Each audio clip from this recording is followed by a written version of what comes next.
Good afternoon, and welcome to Jeff and the Rabbi. Here we are. Here we are. Well, who is God? What do we know about God?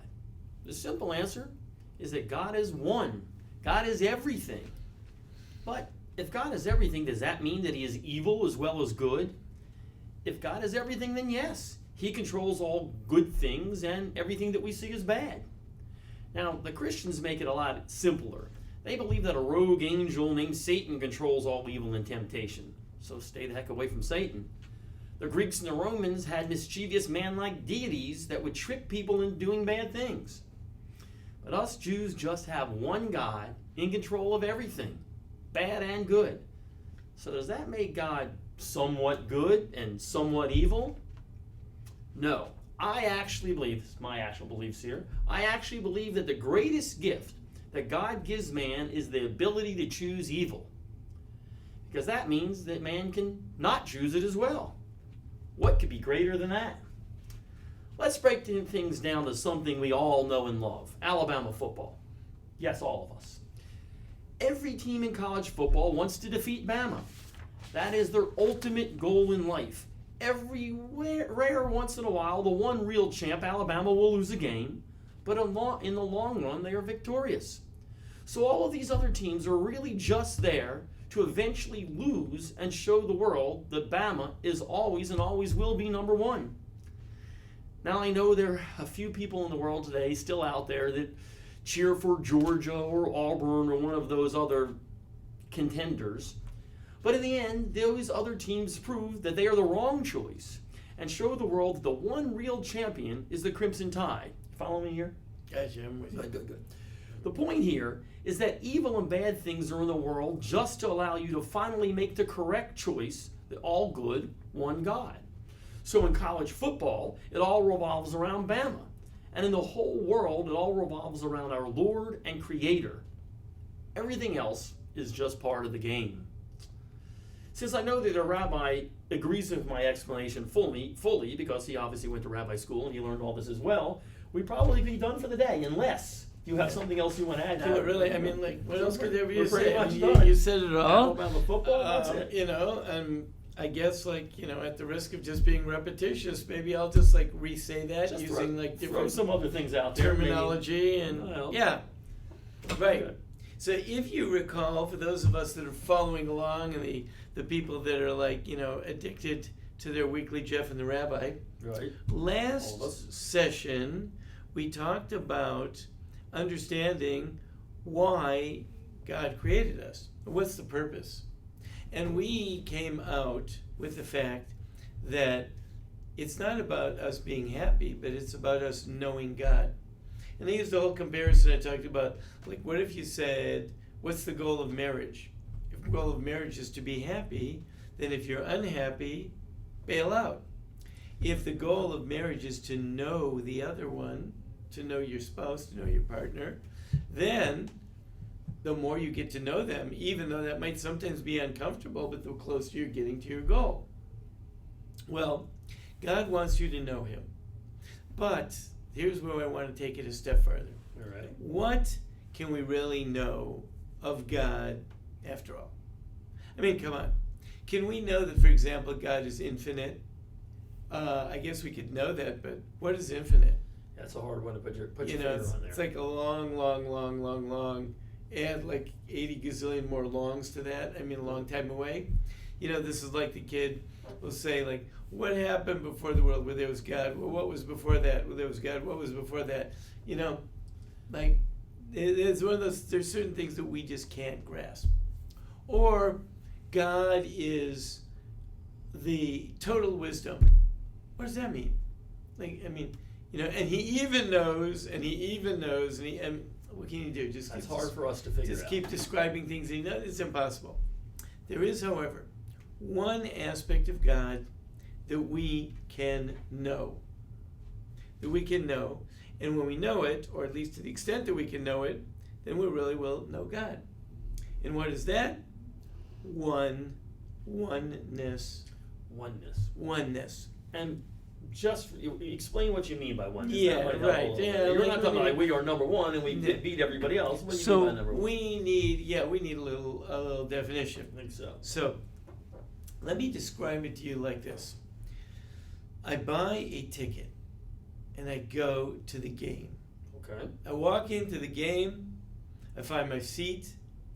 The stadium is full of fans. They are screaming and hollering. There are two teams down on the field.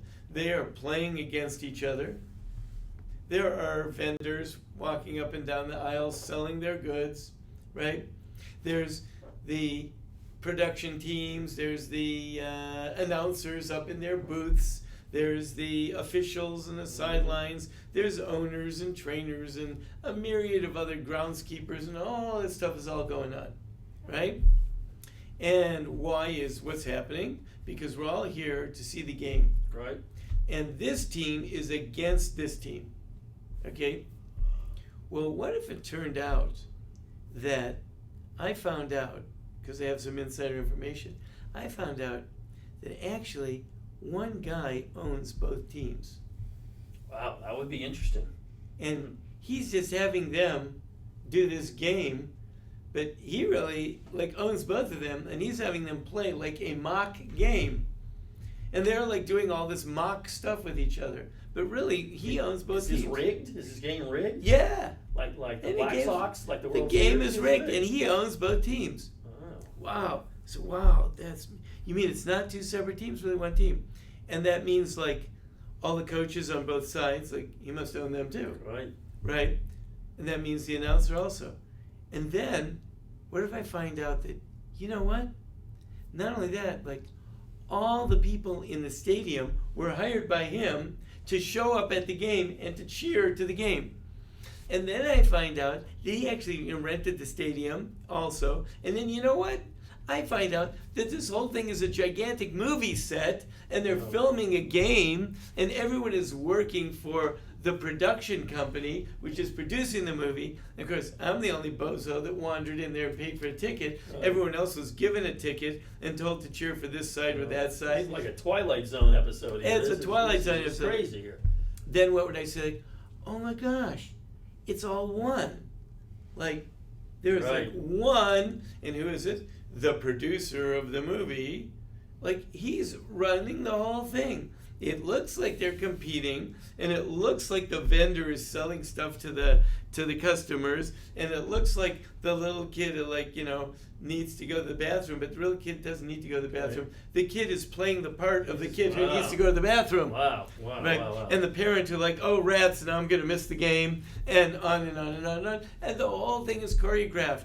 This is now you see why they want to legalize pot around the country. This is going to really confuse you. I'm beyond. So then you go wow, who thought of this? Who came up with this thing? This is really cool. And then of course there's the good team and the bad team, right? Right. And they're all down there. The good team is playing against the bad team, and then the good team wins and defeats the bad team. But the bad team was really owned by the same guy that started the good team. This is confusing, yeah. Right. So what was the whole thing for? It was a big exhibition, or maybe just filming a movie. And what's the movie about? How the good team defeats the bad team in the championship, and then they raise up their cup, right. And we are number one. Wow. Yeah. Very confusing. Okay, that's kind of what life is all about. Only thing I understand is I understand why God owned the teams, but what about Tennessee? Yeah. What did he have planned for them? They don't ever win. I don't understand. Right. So let's just say. Okay. So let's say you have. We'll use the cause that's near and dear to your heart, which is of course Bama football. Right. Okay. Okay. So of course that's the all greatest hearts, team that right. there ever was. Right. So why don't we do it like this? Every year, come September, we'll read about all the different teams. We'll read about Alabama. We'll read that all their players are bigger, faster, better, ranked number one. And we'll just say, well, they're the best team.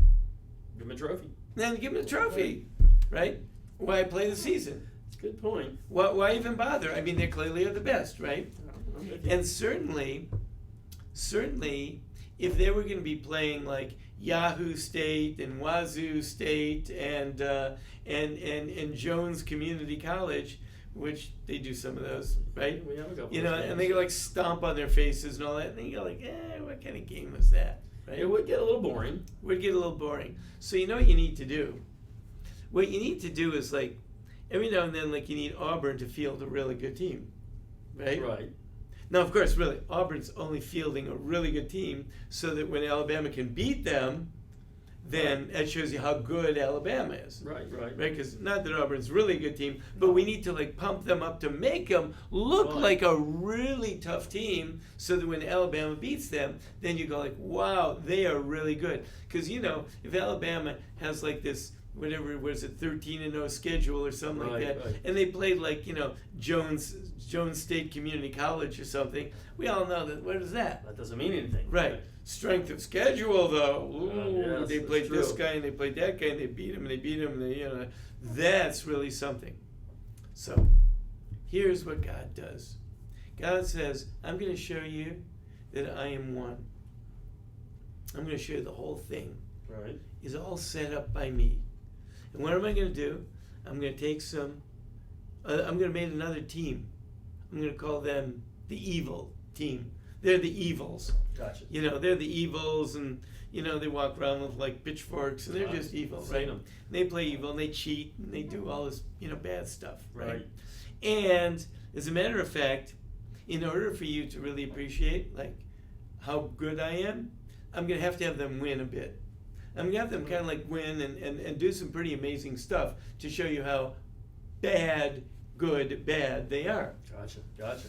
But in the end, by the end of the season, I'm going to knock them all off. I'm going to knock them off one by one. I'm going to knock off this one in the quarterfinals, this one in the semifinals, and this one in the championship game. Right? And then I'm going to raise the trophy. Then you can see everybody get knocked off. That means I'm number one. How do you know I'm number one? Because I had to have some worthy opposition. Right. So that when I get rid of them, I'm number one. But if I just proclaim myself number one, and you picked up the magazine in the beginning of September, it says, well, Auburn, is ranked number 2, but Alabama's ranked number 1. Okay, yay. And why don't they pick up the trophy? Because no one is turned on by that. Well, that's interesting. Then explain then the fans, because I guess the fans, if we're taking your analogy further, I mean, how come some of the fans still choose the evil team? Yeah, right. That is because there are some people that don't want to see the good guys win. They just don't. They always, the underdog, you got this one team, they're great and they're powerful and all that, but you don't want to see that win. Because those people, really down deep, they don't want to see that oneness come out. There are people that don't like that oneness. They don't like that oneness, that one all-powerful, because that means that I have to recognize that all-powerful is all-powerful. And maybe I don't like to recognize that. I like to recognize when the other guy, I like the disruptors, because the disruptors make me feel more comfortable. Because then there's room for me, who maybe doesn't want to really play the game.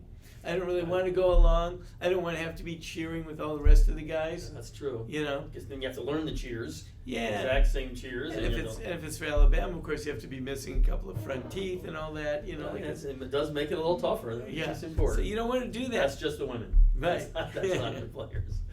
So this is what God does. God has a program. In that program, He has to create evil. That's the opponents. The opposing team. So he has to create an opposing team, which are working for him. Mm-hmm. He actually has to allow them to have some victories so that they can be a worthy opponent. So they got to be pretty tough so that when he defeats them in the end, we now know that he is number one. And how do we know it? Because we saw it. We followed along. We followed the whole season. We saw it play out, and we saw in the end, we saw what happened. And he defeated them and sent them packing. And then we know that he is number one. But in order to do that, of course, they have to be those bad guys, and they have to win some games along the way. But it's also, but you notice, if we're going back to the good and evil thing, sometimes evil is a lot more enticing. In fact, most of the times, the evil or the bad choice is a lot more enticing. Right. So, how then does the normal person make that choice? Because listen, you can have a whole pizza, or you can only get a slice of pizza. And I know there's probably some better examples they can use. There's a lot of good coveting going on out there you can do, and all the good fun stuff like that. And that's the enticing good stuff. So so God puts that in front of us, that major coveting, and we have to choose not to do it. Yeah, so you will find in this theme, there are a lot of movies and books like this, where the all-controlling power, but it's really usually about some guy and girl that try to escape from the power.